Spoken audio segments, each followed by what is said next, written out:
வாழை படத்தொடை வாழை கடுவன் படுவன் கைத்தாள் சிலந்தி பற்புத்தரணை பருவரையாக்கும்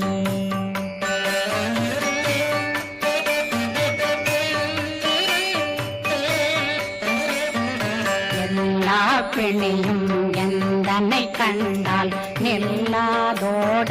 நீ என கருவாய் ஈரேடுலகம் என புறவாத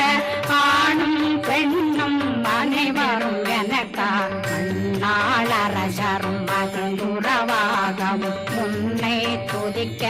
உன் திருநாமம் சரகண பவனே செய்மொழி பவனே திரிபுர பவனே திகழொளி பவனே ஹரிபுர பவனே பவமொழி பவனே ஹரி திருமருகா அமராபதியை